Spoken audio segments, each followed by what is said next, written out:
नमस्कार दोस्तों। आज हम सुनेंगे मालती जोशी जी द्वारा लिखित कहानी शापित शैशव भाग 3। तो ये कहानी शुरू करते हैं। एक दिन प्रसाद दंपति आ गए थे। डॉक्टर प्रसाद कुमार के दोस्तों में सबसे घनिष्ठ हैं। दोनों पति पत्नी बड़े ही हंसमुख, खुशमिजाज और मिलनसार हैं। यूँ तो पारुल कभी भी मेहमानों के सामने नहीं आती, पर प्रसाद अंकल से उसकी पटती है। वे आते ही उसे खींचकर बाहर निकालते हैं, कॉलेज के हालचाल पूछते हैं, कभी कभी तो आइसक्रीम खिलाने बाहर भी ले जाते हैं। उनके बच्चों के साथ तो वो एकदम बच्ची बन जाती है। उनका गदगदा छुटकू जो 9 साल के अंतराल पर पैदा हुआ था, बहुत प्यारा है। पारुल तो उस पर जान देती है, देखते ही लपक कर उठा लेती है। उस दिन पारुल ने छुटकू को देखते ही किताब फेंक दी। फिर रवि, शशि और नन्ही को लेकर सीधे छत पर चली गई। उन लोगों की धमाचौकड़ी की गूंज नीचे तक आ रही थी। दीदी, मिसेज प्रसाद बोली, अब आप भी एक प्यारा सा खिलौना ले आइए। निकी को बच्चों का कितना शौक है, देख रही है ना। इस घर में और इस उम्र में बच्चे की कल्पना भी मेरे लिए हास्यास्पद थी। संयत स्वर में मैंने कहा, घर में जो 2 बच्चे पहले से हैं उन्हें तो मैनेज करना मुश्किल हो रहा है। नई मुसीबत मोल लेकर क्या करूंगी। कोई मुसीबत नहीं होगी भाभी, अपने आप दोनों रास्ते पे आ जाएंगे। घर में थोड़ी रौनक हो जाएगी तो इस तरह भागते नहीं फिरेंगे। और क्या, भाई साहब तो जब देखो अपने मरीजों से ही घिरे रहते हैं। दीदी, आप भी कुछ कहती नहीं हैं। भाभी क्या कहेंगी, काम जो इतना फैला रखा है, समेटने में देर तो लगेगी। उस वक्त तो समय काटना एक समस्या थी। अकेला घर काटने को दौड़ता था, इसलिए बेचारा अपने को उलझाए रखता था। मैं दोनों की बातचीत तटस्थ भाव से सुन रही थी। एकाएक पूछ बैठी, आप इन लोगों को कब से जानते हैं डॉक्टर? कब से मतलब? हम तब तो आपने पारुल की मम्मी को भी देखा होगा। हाँ, मैंने तो देखा है, पर शायद संध्या ने नहीं देखा। क्यों डाली? हाँ, हम लोगों की शादी में वो नहीं थी। मैं जब पहली बार माताजी से आशीर्वाद लेने के लिए आई थी तो निकी को देखा था। आया की गोद में चढ़कर घूम रही थी। तब बिन माँ की उस नन्ही सी बच्ची को देखकर बहुत दुख हुआ था। लेकिन वो आया भी गजब की थी भाभी। ये समझ लीजिए कि माँ से बढ़कर थी। इतनी अच्छी आया को उन्होंने निकाल क्यों दिया? ये आपसे किसने कह दिया? निकाला नहीं था भाभी, उसे टीवी हो गई थी। यहाँ घर में कैसे रखते? इलाज के लिए से हॉस्पिटलाइज ही करना पड़ा। कुमार ने खुद सारा इंतजाम किया था। जब तक वो ठीक नहीं हो गई, कुमार बराबर उसके लिए पैसे भेजता रहा। उसके घर का पता जानते हैं? कुमार को मालूम होगा। नहीं, मैं उनसे नहीं पूछना चाहती। आप ही किसी तरह पता लगा सके तो लगाइए। पता तो खैर टीवी हॉस्पिटल से मिल जाएगा, पर बात क्या है? मैं उसे वापस बुलाना चाहती हूँ, पर क्यों? अब तो बहुत बूढ़ी हो गई होगी। निकी को भी अब आया की जरूरत नहीं रही। 8-10 साल में कोई इतना बुढ़ाता नहीं डॉक्टर। और निकी को अब भी उसकी जरूरत है। उसके अवचेतन में अब भी वो बसी हुई है। उसे खोने का दुख अब भी उसके मन में ताजा है। मैं चाहती हूँ वो फिर से यहाँ आकर रहे और पारुल का बचपन लौटा दे। कुमार राजी होगा, वो मेरा जिम्मा रहा। अपने आप पता तो लगाइए। Treated as an urgent case, top priority. समझ रहे हैं ना डॉक्टर? बिल्कुल समझ रहा हूँ भाभी। उसके बाद लगातार 3-4 दिन तक मैं डॉक्टर प्रसाद के फ़ोन की प्रतीक्षा करती रही। चौथे दिन वे खुद ही आ गए। वो जानबूझकर ऐसे समय आते हैं जब उनके मित्र घर पर नहीं थे। मैंने मन ही मन की समझदारी की दाद दी।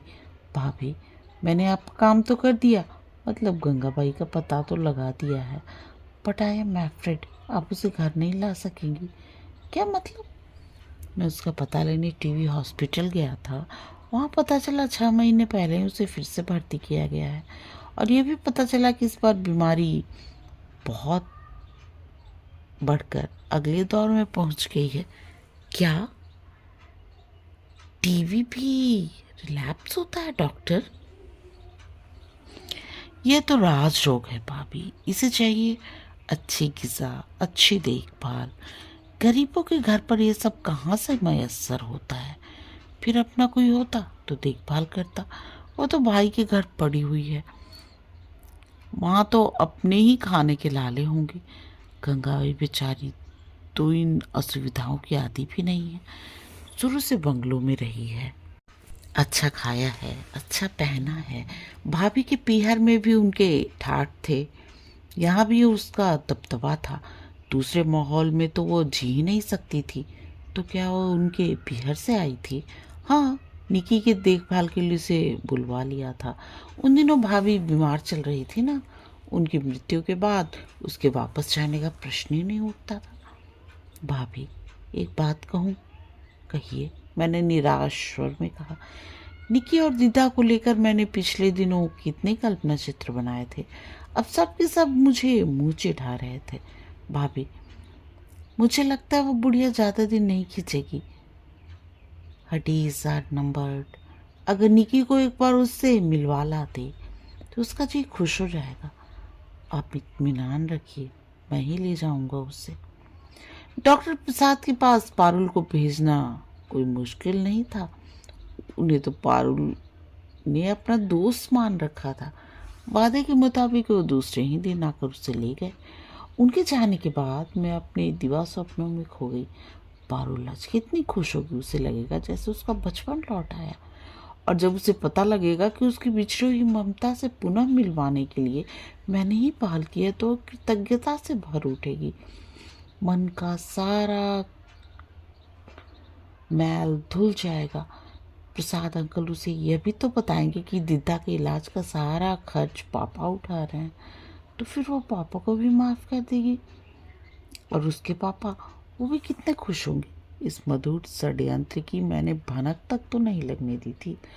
अब पता चलेगा तो सिवा प्रशंसा के कुछ न कर पाएंगे। उन लोगों को लौटने में कोई 2-2.5 घंटे लग गए।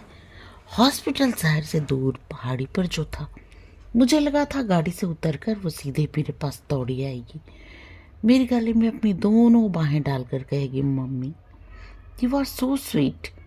पिछले दिनों हम काफ़ी करीब आ गए थे, फिर भी एक औपचारिक दूरी बनी हुई थी। आज वो भी समाप्त हो जाएगी। लेकिन वो सीधे कमरे में चली गई। शायद अपना भावावेश मुझसे छिपाना चाहती हो। डॉक्टर प्रसाद थोड़ी देर को मेरे पास बैठे, बोले, बहुत खुश हुई बुढ़िया, बार बार बलाए ले रही थी, माथा चूम रही थी, आपको और मुझे भी आशीष दे रही थी। लेकिन भाभी, उसकी हालत कुछ ठीक नहीं है। सी में कोलैप्स एनी टाइम। तो अच्छा ही हुआ जो आप लोग हो गए, नहीं तो जिंदगी भर को मलाल रह जाता, मुझे भी और बिटिया को भी। आप ठीक कह रही हैं, उन्होंने उठते हुए कहा। उन्हें विदा करके मैं गुनगुनाती हुई सीधे पारुल के कमरे में गई। मुझे क्या मालूम था वो मेरी प्रतीक्षा में भारी बंदूक की तरह तनी बैठी थी। मुझे देखते ही फट पड़ी। क्यों भेजा था मुझे वहाँ? किसकी साजिश थी ये? बचपन की एक मीठी सी याद मेरे मन में थी, उसे भी आपने तहस नहस कर दिया। सौतेली माँ है ना आप। मेरा इतना सा सुख भी आपसे सहा ना गया, और आप सोच रही हैं कि आपने बड़ा एहसान किया, मेरी पुरानी आया से मिलवा कर बड़ा नेक काम किया। पता नहीं कितनी देर तक वो इसी तरह बड़बड़ाती रही। मैं जड़ मुक बनी उसके आरोपों को झेलती रही। प्रतिवाद करने का या आगे बढ़कर उसे सांत्वना देने का मेरा साहस ही न हुआ। उफ, मैं तो सोच नहीं सकती थी कि बचपन में इसी औरत ने मुझे पाला है। मुझे तो ये सोचकर भी झुरझुरी हो आती है कि मैं उसकी गोद में खेलती थी, उसके पास ही सोती थी। उसने बताया कि वो मुझे अपने हाथों से खाना खिलाती थी। छी, मुझे तो वहीं उबकाई आने लगी। उसका कमरा, उसका बिस्तर, उसके कपड़े इस कदर बास मार रहे थे। उसका दर्द मेरी पकड़ में आ गया। दीदा उसके लिए एक मधुर एहसास की तरह थी, पर इस मरणासन्न वृद्धा से उसका कहीं कोई मेल नहीं था। उसका रोग जर्जर शरीर देखकर वो कांप गई थी। उसका स्नेह स्पर्श उसे लिजा लगा था। एक तिलस्म था जो टूट गया था और अब वह उन किस्सों पर आंसू बहा रही थी। मैं उसे समझाना चाहती थी कि पारुल, वक्त की मार किसी को नहीं बख्शती। हम सब धीरे धीरे काल के उसी अंधकूप की ओर बढ़ रहे हैं जहाँ सब कुछ विरूप हो जाता है, नष्ट हो जाता है, पर जीवन की नश्वरता का दर्शन समझने में भी एक वक्त लगता है। पारुल तो उसी उम्र के दौर में थी जहाँ सब कुछ रसमय और रंगीन होता है। उसके लिए तो भविष्य का अर्थ विकास है, विनाश नहीं। वह इस कड़वे सच को, असुंदर यथार्थ को कैसे स्वीकारेगी? वो फिर लौट गई अपनी उसी कारा में जो उसने स्वयं निर्माण की थी। मैं फिर दूर फेंक दी गई। पहले तो हम दोनों में बोलचाल नहीं थी, पर तब इतना असहज नहीं लगता था, पर एक बार करीब आने के बाद फिर उसी स्थिति में लौट जाना बहुत तकलीफदेह था। उसके पापा अक्सर छेड़ देते, क्यों, युद्ध विराम समाप्त हो गया, संधि वार्ता विफल हो गई। तो मैं गुस्से में ये भी न कह पाती, आपकी ही नजर लग गई, बस शर्म से सिर झुका लेती। जीवन फिर पुराने ढर्रे पर चल पड़ा था, एक रस और निरानंद। घर फिर द्वीपों में बट गया। इस बीच कई पर्व त्योहार आए, पर कोई हमें उल्लासित न कर सका, उल्टे हुए हमें और अवसाद में भर गए। 30 सितंबर को पारुल का जन्मदिन था। मैं मन ही मन कब से उसकी प्रतीक्षा कर रही थी। अच्छा खासा हंगामा करने का प्लान था, सारी तैयारी भी कर रखी थी। पारुल ने बातों ही बातों में बताया कि अरसे से उसका जन्मदिन घर पर नहीं मना है। इसके लिए पहले तो वो हॉस्टल में थी, पिछले साल पापा को याद ही नहीं रहा।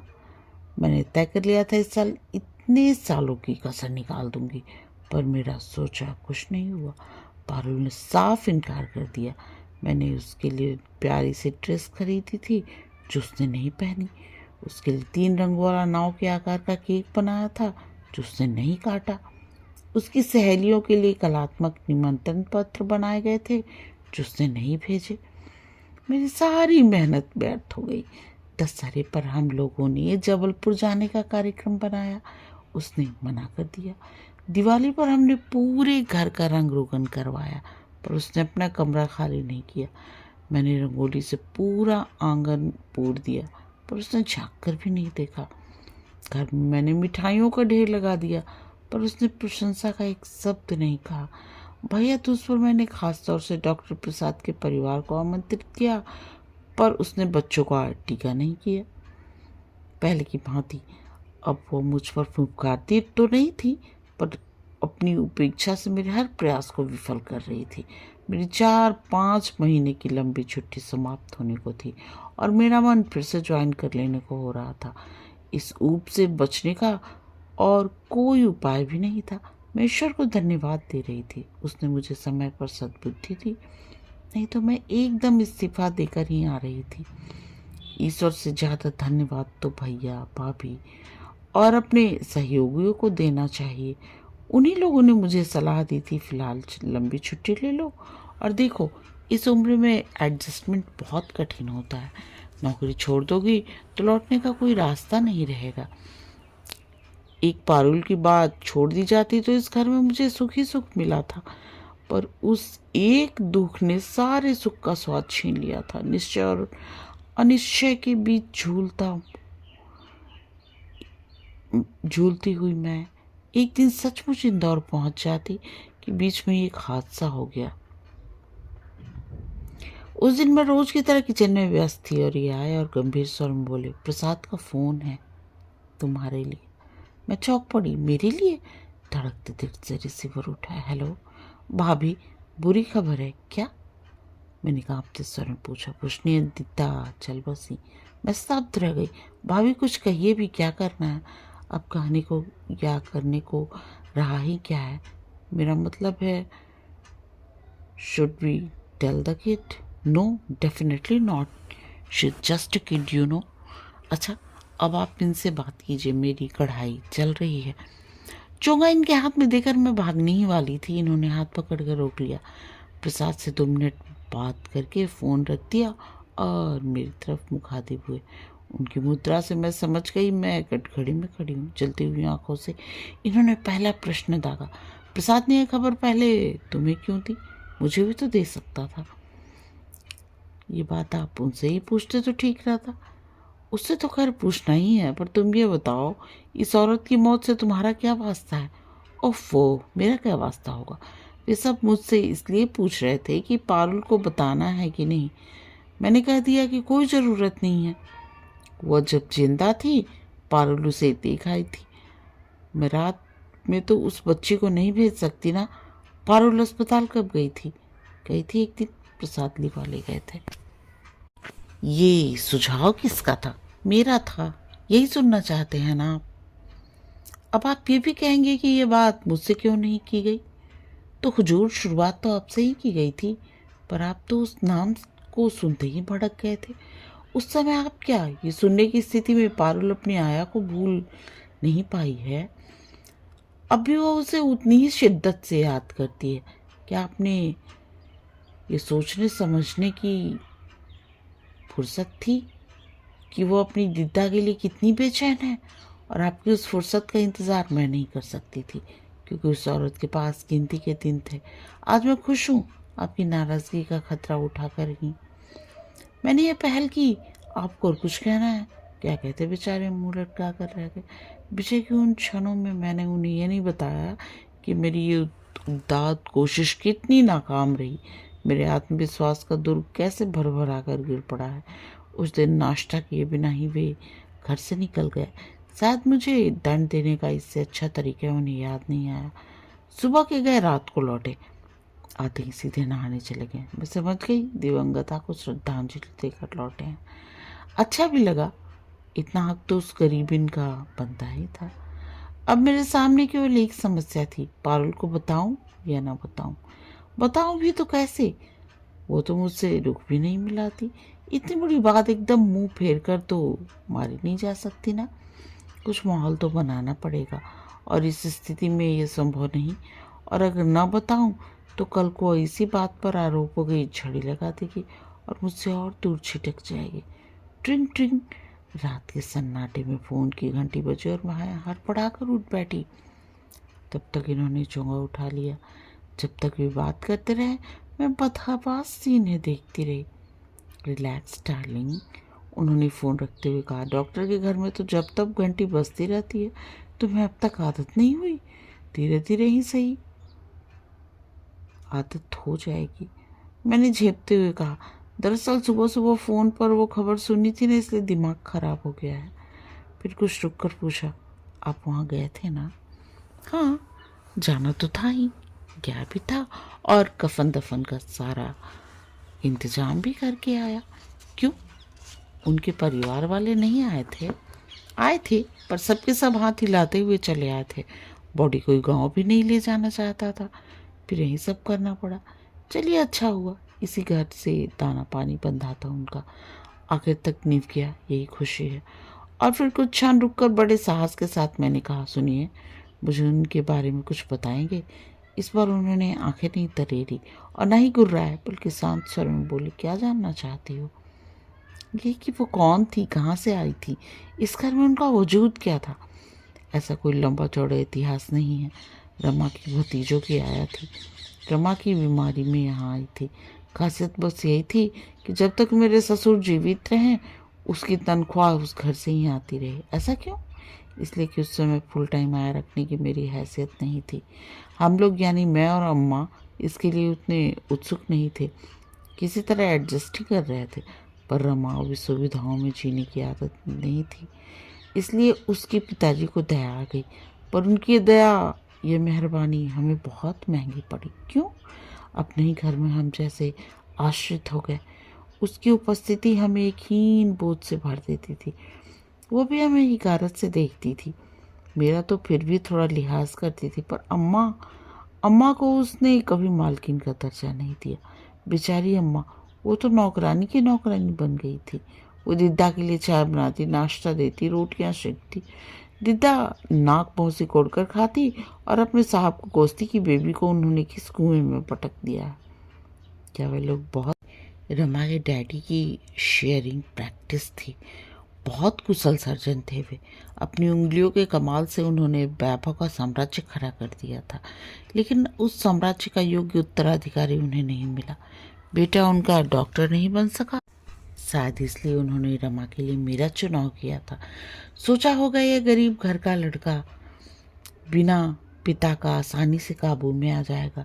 मेरे पास अपना अलग साम्राज्य बनाने की कुव्वत थी। जो सोचा था मैंने करके भी दिखा दिया।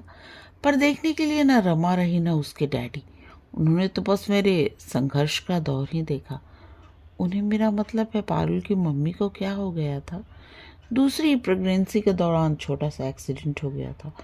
डॉक्टरों ने एबॉर्शन की सलाह दी, वो भी करवा दिया, पर पता नहीं क्या कॉम्प्लिकेशन हो गए कि हालत बिगड़ती ही चली गई।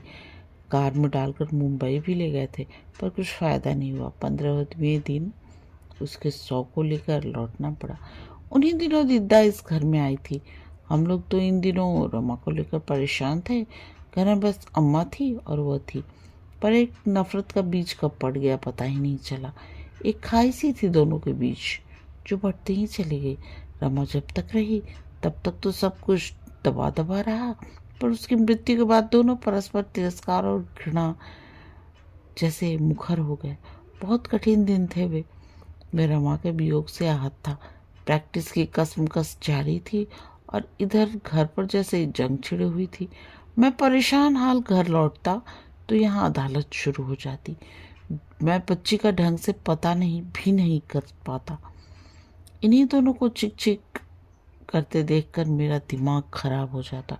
दोस्त, रिश्तेदार और साथ ही डॉक्टर रोज सलाह देते कि शादी कर लो, बच्ची बड़ी हो जाएगी तो फिर मुसीबत हो जाएगी, वो फिर आसानी से नई माँ को स्वीकार नहीं कर पाएगी। अम्मा भी इसरार करती, पर मेरी हिम्मत ही न पड़ती थी। घर में एक तीसरा मोर्चा खोलने की मेरी ताकत नहीं थी। 5 साल तक घर में यह नाटक चलता रहा। हम माँ बेटे बच्ची को बर्बाद होते देखते रहे। अत्यधिक लाड प्यार ने उसे जिद्दी और बिगड़ैल बना दिया था। उसमें गलत संस्कार पड़ रहे थे। वो दादी को तो किसी गिनती में ही नहीं लाती थी, बस थोड़ा बहुत मुझसे डरती थी। उसे डराना मुझे अच्छा नहीं लगता था, पर सोचता किसी का तो खौफ हो लड़की को, नहीं तो हाथ से निकल जाएगी।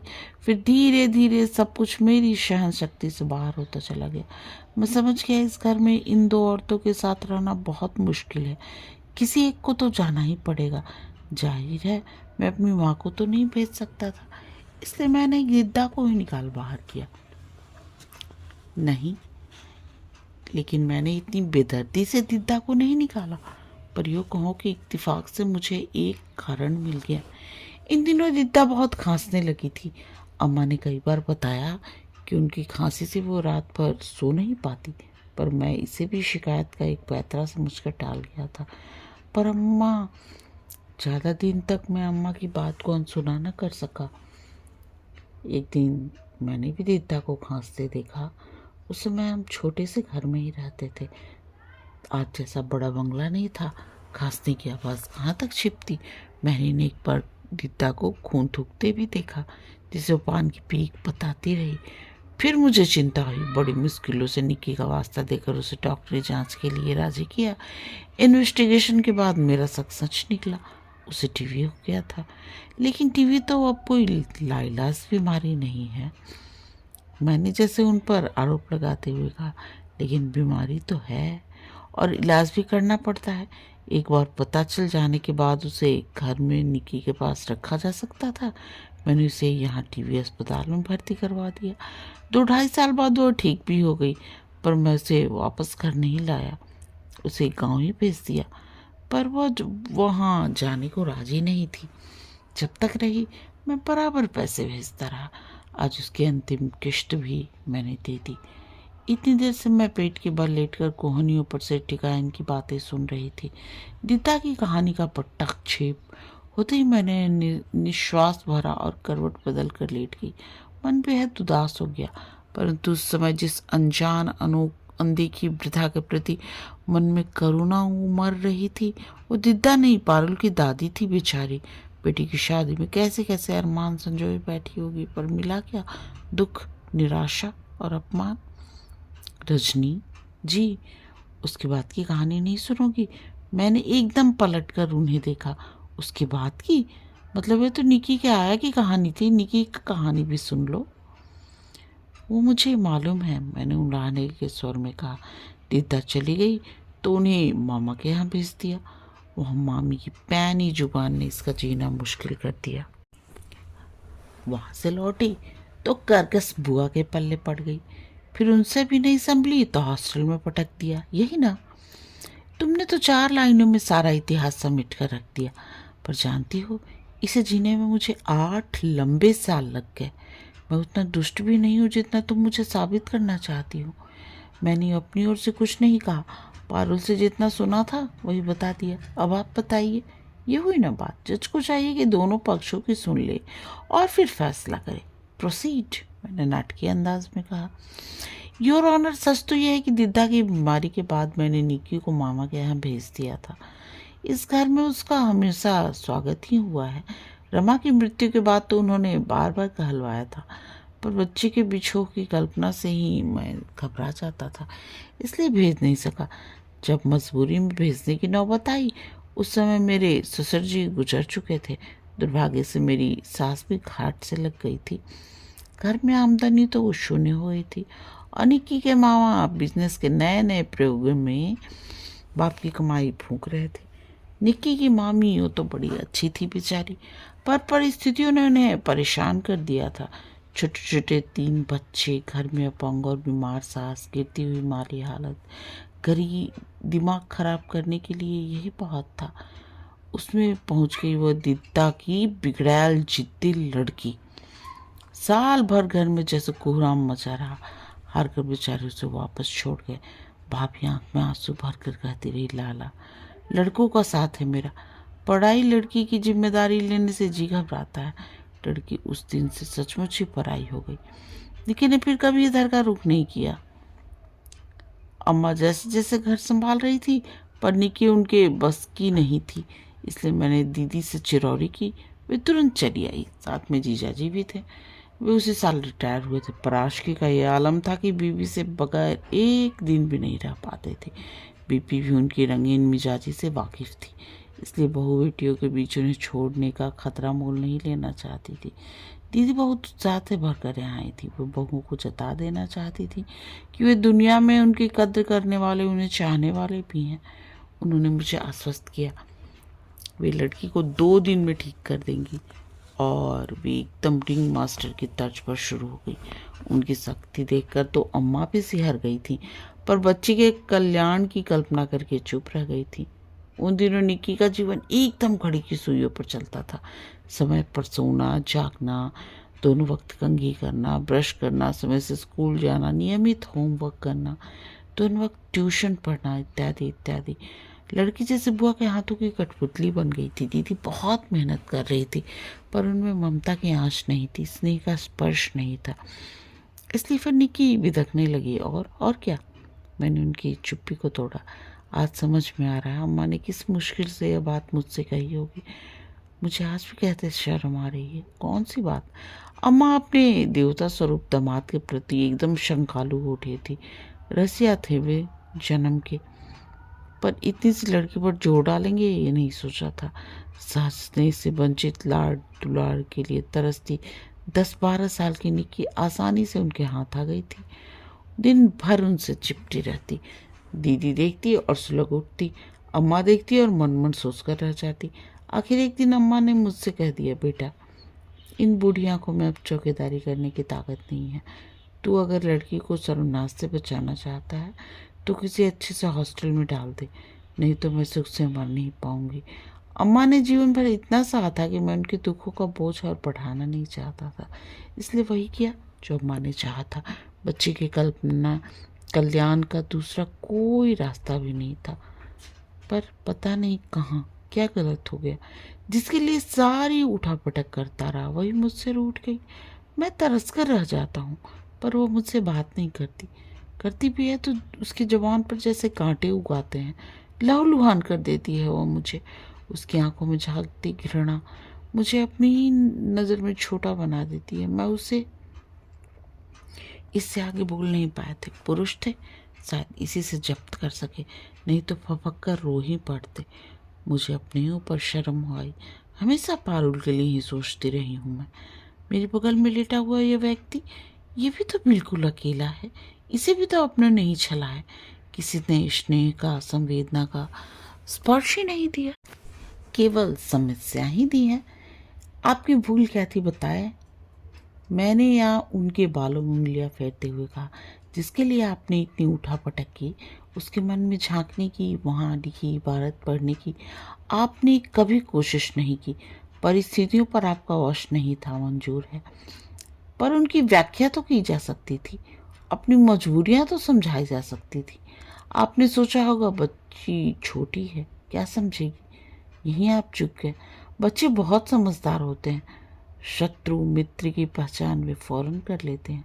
उनके संवेदनशील मस्तिष्क पर हर बात का जल्दी और गहरा असर होता है, इसलिए उनमें राग द्वेष भी स्थायी होते हैं।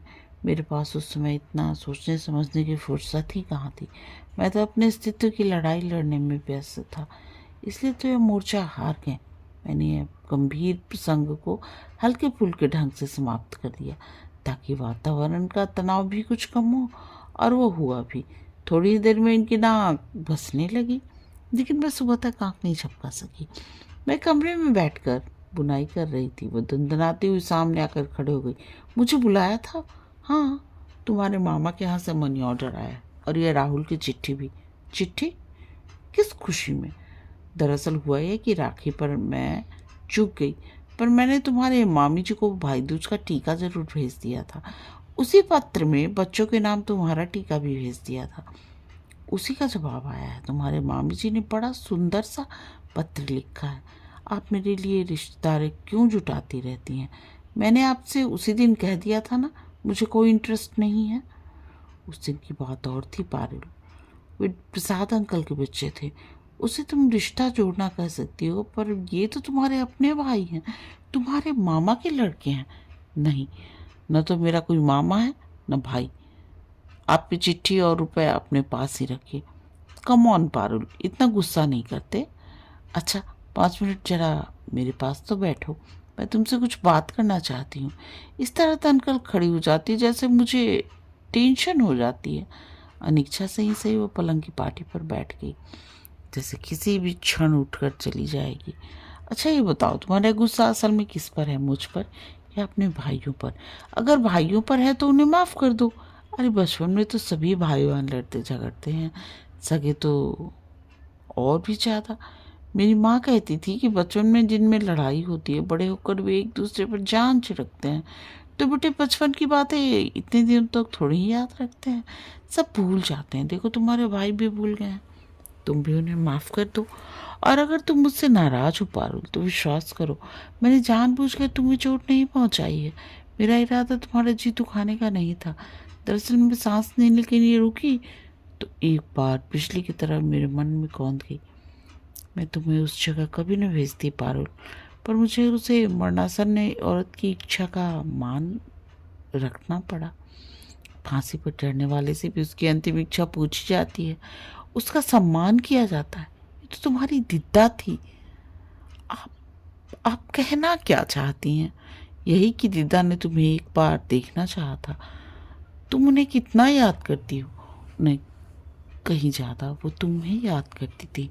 तुम्हारे पापा तो फिर भी एक दुनिया थी, स्कूल की, कॉलेज की, पुस्तकों की, सिनेमा की, सहेलियों की, लेकिन उनके पास तुम्हारी यादों के सिवा कुछ नहीं था बेटा। इसलिए उनकी इच्छा का मान तो रखना ही था। इतना हक तो उनका बनता ही था। उनके प्यार का कर्ज था तुम पर, उसे तो चुकाना ही था। सबको अपने हिस्से का कर्ज खुद ही उतारना पड़ता है। तुम्हें पाल पोस कर दिद्दा ने इस घर पर जो उपकार किया है, पापा बराबर उसका हिसाब चुकाते रहे हैं। अंतिम संस्कार तक उन्होंने अपना ये कौल निभाया। अंतिम संस्कार किसका? यही कहने के लिए मैंने तुम्हें बुलाया था। चिट्ठी तो कोई भी तुम्हारे कमरे में दे आता, पर एक खबर तो मुझे ही देनी थी ना पारुल। दिद्दा नहीं रही। उसका सिहरना मैंने देखा था। अच्छा हुआ जो तुम लोग उस दिन अस्पताल हो आए। तुम्हें देखने की बड़ी साथ थी उन्हें। नहीं जाती तो मन में पछतावा रह जाता। वो पलंग पे की पार्टी पर बैठी थी, धीरे से मेरे पास सरक आई। मम्मी, मुझे क्या फिर वहां जाना पड़ेगा? मैंने देखा उसके होठ कांप रहे थे, चेहरे पर भय पुता हुआ था। मृत्यु से साक्षात्कार करने का हौसला कितनों के पास होता है। फिर यह तो लाख दिले ही नहीं सही, थी तो एक नन्ही सी लड़की ही। उसके बदहवास चेहरे को देखकर मुझे प्यार हो आया। उसका चेहरा अपनी हथेलियों में थाम कर मैंने कहा, नहीं बेटे, तुम्हें वहाँ क्यों जाओगी? प्रसाद अंकल ने कल पूछा भी था, पर मैंने साफ मना कर दिया। कहीं बच्चे भी ऐसी जगह जाते हैं? थैंक यू मम्मी, उसने कहा और धीरे से अपने को छुड़ा लिया। थोड़ी देर तक दीवार की ओर ताकते हुए चुपचाप बैठी रही, फिर सहमी सी आवाज में बोली, उस दिन मुझे अस्पताल में देखकर मन कैसा हो गया था। वे बाहों में भरकर मुझे प्यार करना चाहती थी और मैं भागने को छटपटा रही थी। वे मेरी भलाई ले रही थी और मैं मन ही मन उन्हें कोस रही थी। उन्हें ये सब पता तो नहीं चला होगा ना? उसका स्वर इतना करुण था कि सांत्वना देना जरूरी हो गया। उसकी पीठ पर हाथ फेरते हुए मैंने कहा, नहीं बेटे, उन्हें कुछ नहीं पता चला होगा, क्योंकि जो प्यार करते हुए आंख मूंद कर प्यार करते हैं, अपनी ही गलतियों को देखने वाली नज़र उनके पास नहीं होती, और अपनों की गलतियों को तो देखने वाली नज़र बिल्कुल ही नहीं होती। सच मम्मी, उसने कहा और मेरी गोद में दुबक गई। कहानी समाप्त। कहानी सुनने और अपना कीमती समय देने के लिए आप सबका बहुत बहुत धन्यवाद।